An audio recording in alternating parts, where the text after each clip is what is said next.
coming up into Santa Ana, and we'll go ahead and widen out, see what we're dealing with here. We have 1, 2, 3 CHP units, 4 CHP units right behind him here. These guys are out of, I believe, the Westminster CHP office, and again, there is a airship overhead. That's where that light is coming from. You notice that airship has a night sun that is shining a light on this guy. A little more traffic up here. Coming up on the 261, again still southbound on the 5 freeway. This is a stolen SUV out of Escondido. Made his way up from San Diego County. Was navigating a good chunk of Orange County for a while. Jumped off in Tustin off of the 5 freeway. Eventually made his way right past Disneyland. This is good. This is great. Stay on this side.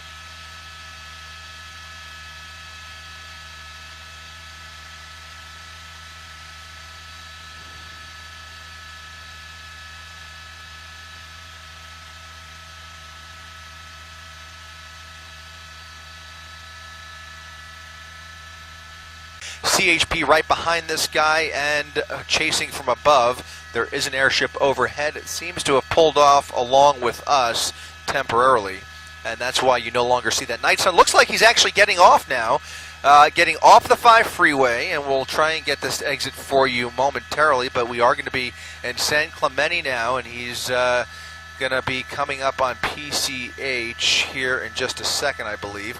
Right through a red light, a left turn at a red light here now, paralleling the 5 freeway, going northbound on, I believe that's going to be El Camino Real, or rather southbound. No, he may be making a U-turn, maybe getting back on the 5 freeway. Is that right, Alex?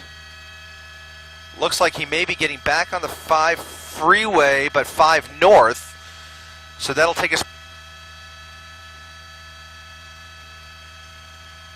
All right, so we're back on the 5 freeway. Okay, so this guy's taking us back on the northbound side of the 5 freeway, and he's going to come up on some pretty heavy traffic here. I believe there's some construction up ahead here. So now CHP following this guy as he got off there, maybe showing signs of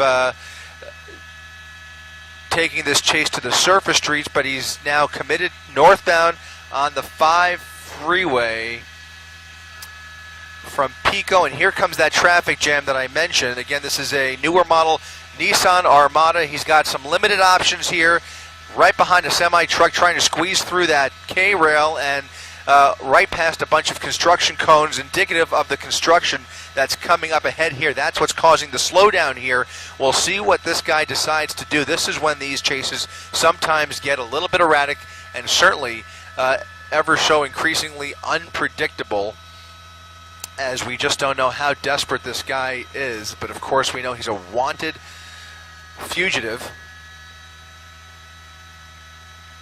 CHP apparently well aware of this guy's criminal record, and again, some very heavy traffic as we make our way northbound on the 5 freeway, past some construction. CHP now in front of him, behind him, and over to his right rear, maybe showing signs of boxing him in there. You see the red flares on the highway there, the freeway.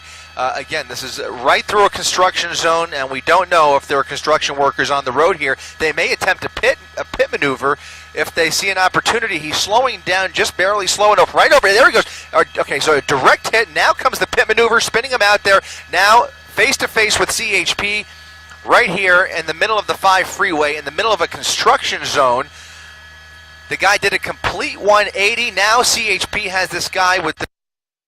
Where it gets interesting, folks. CHP now bringing this chase to a conclusion on the 5 freeway. They first did a direct hit right into the rear bumper, and then the pit maneuver from the right rear, enough to spin this guy around completely. CHP surrounding this guy, making sure there's no crossfire risk here. They have the passenger side covered with about 3 officers, from what I could tell, all with their guns drawn, and then right in front of the vehicle is another CHP patrol officer with their guns trained directly on the driver. So a dramatic situation here. The guy's not opening that driver's side door, and that is going to be the big question mark. Does this guy decide to engage police here?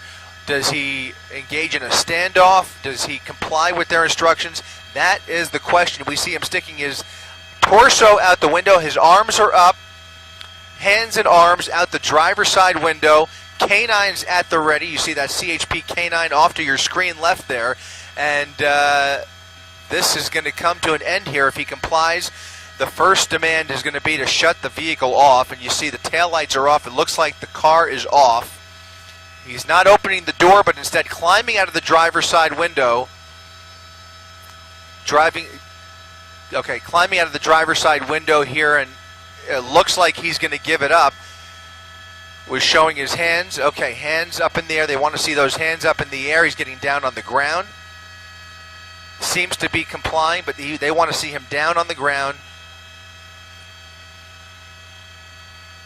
And they're going to take him right into custody. Big question, what about those two people who we believe are in the car with him? We believe that there may be two other people inside this SUV. They have not cleared it yet. Again, very heavily tinted windows there, very difficult for police to tell who else is in there. You can see the driver now being taken into custody.